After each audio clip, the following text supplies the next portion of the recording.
Hello everyone, मैं फिर से आ गई। बात करते हैं बैक्टीरियोलॉजी चैप्टर 3 की। चैप्टर 3 मतलब इस लेक्चर सीरीज़ का पार्ट 3। तो हमने पहले पार्ट में पढ़ा था बैक्टीरियोलॉजी के बारे में, क्या होता है ये। फिर हमने जाना कि बैक्टीरिया क्या होता है। बैक्टीरिया के सेकंड पार्ट में साइज़ और शेप के बारे में जाना। बैक्टीरिया के स्ट्रक्चर में हमने पहला फ्लैजिला और दूसरा पिलाई कवर करा। आज हम तीसरे स्ट्रक्चर की बात करेंगे। हमने फ्लैजिला के स्ट्रक्चर को अच्छे से देखा था, पिलाई के बारे में जाना। आज हम बात करेंगे कैप्सूल्स की। मैंने आपको बताया था कि जो बैक्टीरिया होता है उसके ऊपर एक स्लाइमी सी लेयर होती है जिसको हम बोलते हैं कैप्सूल, है ना। एकदम चिकनी चिकनी म्यूकस टाइप की लेयर होती है कैप्सूल। क्या होता है ये, किससे बना होता है, यूज़ क्या होता है, इसके बारे में हम पढ़ेंगे। देखिए, जो लोग बस नॉलेज के लिए पढ़ रहे हैं या जिनको थोड़ा बहुत इससे काम है वो तो लेक्चर देख सकते हैं। बाकी जिनको पढ़ना है, एग्ज़ाम के लिए पढ़ना है, या फिर जो लोग माइक्रोबायोलॉजी या बायोटेक्नोलॉजी या फिर इससे रिलेटेड किसी भी फील्ड में है, जिनका कोर सब्जेक्ट है, तो वो इस लेक्चर से नोट्स बना सकते हैं। मैंने इसमें नोट्स इसीलिए डाले हैं ताकि आप लोग इजीली इससे नोट्स लिख सकें। आई स्वेयर कि आपको अच्छे मार्क्स मिलेंगे, क्योंकि मुझे भी अच्छे मार्क्स मिले हैं, मैंने अच्छे से पढ़ा है इसको। तो जो मैं पढ़ा रही हूँ, आपको अगर लगता है कि इसमें कोई भी दिक्कत है तो आप मुझे ना नीचे कमेंट बॉक्स में प्लीज़ लिख के बताएं कि मैम ये दिक्कत है इसमें, आप इसमें ये भी ऐड कर दें जिससे कि मैं उसको थोड़ा सा ऐड कर दूँ। तो स्टार्ट करते हैं। कैप्सूल क्या होता है, किससे मिलकर बना होता है, और कैप्सूल और स्लाइमी लेयर में डिफरेंस क्या होता है। तो जो कैप्सूल होता है ये पॉलीसैकेराइड लेयर होती है, यानी कि जो पॉलीसैकेराइड्स होते हैं, आपने सुना होगा जो ग्लूकोज होता है ना, जो सिंगल लेयर होती है उसको हम मोनोसैकेराइड कहते हैं। सिंगल जो ग्लूकोज कार्बोहाइड्रेट की लेयर होती है, जो कार्बोहाइड्रेट है वो 3 पार्ट में डिवाइड होते हैं।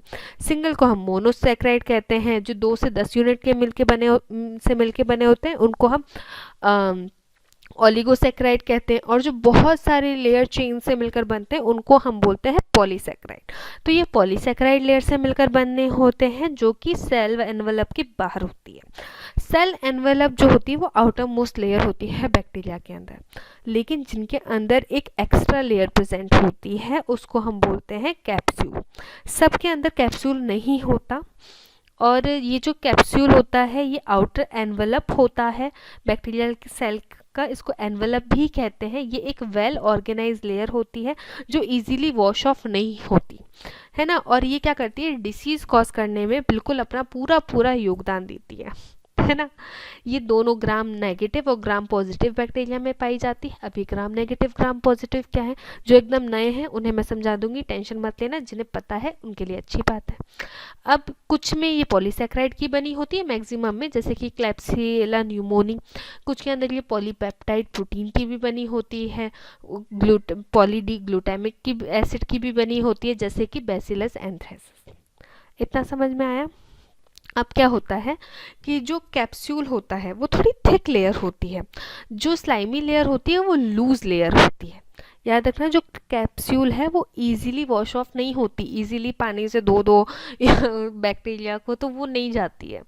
इसका फंक्शन क्या होता है, मैंने आपको बताया डिसीज में ये अपना पूरा योगदान देती है। तो क्या योगदान देती है, वायरुलेंस फैक्टर की तरह एक्ट करती है, क्योंकि ये जो बैक्टीरिया की एबिलिटी होती है ना। क्या होता है कि जब बैक्टीरिया हमारी बॉडी में घुसता है तो हमारी बॉडी की जो आर्मी होती है वो उसको खाने के लिए आती है। अब जब वो उसको खाने के लिए आएगी तो क्या होगा, जब उसको खाने के लिए आएगी तो नॉर्मली निगल लेगी। फैगोसाइटोसिस में क्या होता है, हमारी जो बॉडी के सेल्स होते हैं, जो लिम्फोसाइट्स होते हैं और जो मैक्रोफेजेस होते हैं, वो क्या करते हैं, फॉरेन मटेरियल को खा जाते हैं। अब जैसे ये खाने आते हैं तो स्लाइमी लेयर जो होती है वो खसक जाती है ना, चिपचिपी होती है। जब आपने देखा होगा साबुन का हाथ अगर आपका होगा, आप किसी से हाथ मिलाओगे तो वो ईजिली फिसल जाएगा। उसी तरीके से जो कैप्सूल्स होती हैं वो बैक्टीरिया को क्या करती है, फिसलने में हेल्प करती है। इसी तरीके से ये प्रिवेंट करती है फैगोसाइटोसिस और वायरुलेंट फैक्टर की तरह एक्ट करती है। दूसरा, ये प्रोटेक्ट करती है सेल को फ्रॉम एंगल्फमेंट बाय यूकैरियोटिक सेल। वही बात हो गई जो मैंने अभी आपको बताई, ठीक है। तो ये एंगल्फमेंट को से रोकती है। तीसरा, ये वाटर कंटेन करती है। कई बार क्या होता है, आपने देखा होगा कि आप अगर खाना नहीं खाओगे तो भी आप कई दिन तक रह सकते हो, लेकिन अगर आप पानी नहीं पियोगे तो आप 3 से 4 दिन से ज़्यादा जिंदा नहीं रह पाओगे। उसी तरीके से बैक्टीरिया का भी होता है भाई, बैक्टीरिया के अंदर भी 70% वाटर होता है।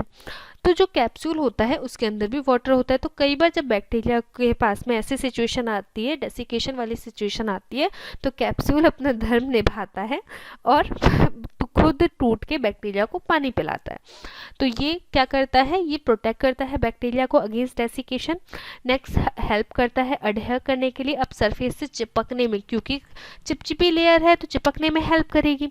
तो मेन इसके फंक्शन होते हैं प्रोटेक्शन, वायरुलेंस फैक्टर की तरह एक्ट करता है, प्रोटेक्ट करता है बैक्टीरिया को अगेंस्ट डेसिकेशन, और नेक्स्ट हेल्प करता है अडहेरेंस में।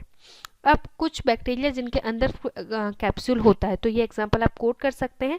ग्राम पॉजिटिव बैक्टीरिया के अंदर एग्जांपल है बैसिलस मेगाटेरियम, जैसे कि ये सिंथेसाइज करता है कैप्सूल, पॉलीपेप्टाइड और पॉलीसैकेराइड के इसके कैप्सूल बने होते हैं। बैसिलस एंथ्रेसिस के भी पॉलीपेप्टाइड और पॉली डी ग्लूटामिक एसिड के बने होते हैं। स्ट्रेप्टोकोकस पायोजेंस, इसके अंदर हाइल्यूरोनिक एसिड के कैप्सूल होते हैं, और स्ट्रेप्टोकोकस न्यूमोनी जिसके अंदर पॉलीसैकेराइड के कैप्सूल्स होते हैं। फिर हम बात करते हैं कैप्सूल जो कि ग्राम नेगेटिव बैक्टीरिया में पाए जाते हैं, जैसे कि ई कोलाई जो हमारा एस्केरेशिया कोलाई होता है, ये तो एकदम बिल्कुल फेवरेट बैक्टीरिया है।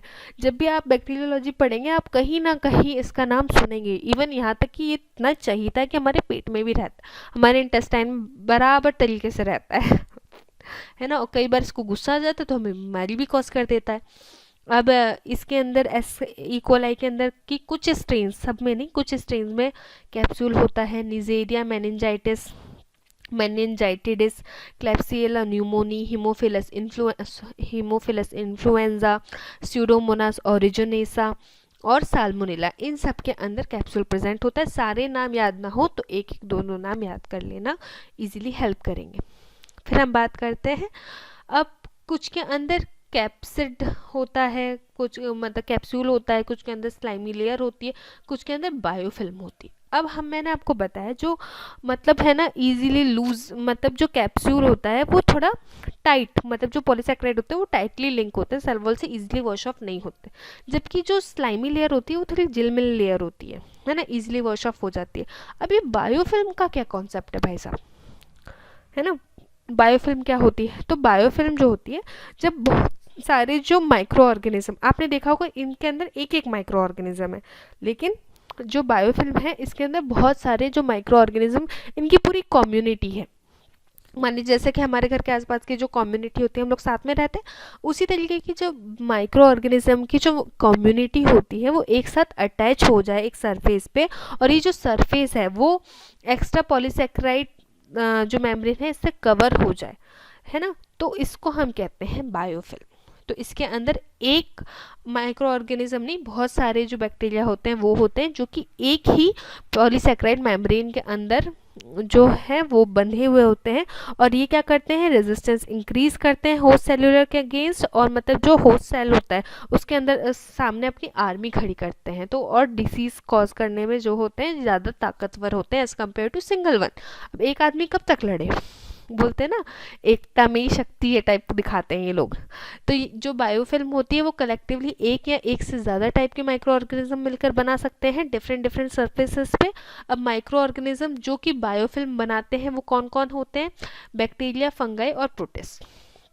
क्यों भाई साहब वायरस नहीं बनाते, बना ही नहीं सकते, पूछिए कैसे, क्यों, क्योंकि जो वायरस होते हैं वो ए सेल्यूलर ऑर्गेनिजम्स होते हैं, वो अकेले अपना कोई भी काम नहीं कर सकते, उन्हें होस्ट सेल की ज़रूरत होती है, वो होस्ट सेल के बाहर नॉन लिविंग होते हैं, तो वो हम वायरोलॉजी में पढ़ेंगे, यहाँ क्यों पढ़ना है।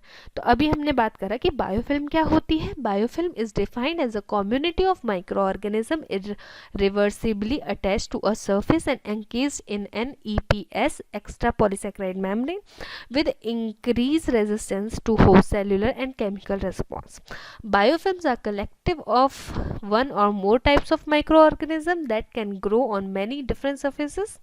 Microorganisms that form biofilm include bacteria, fungi, protists. इतना समझ में आया। तो फिर यहाँ पर हमने बात कही कैप्सूल की। अब हम नेक्स्ट लेक्चर में बात करेंगे सेल वॉल की। Thank you so much.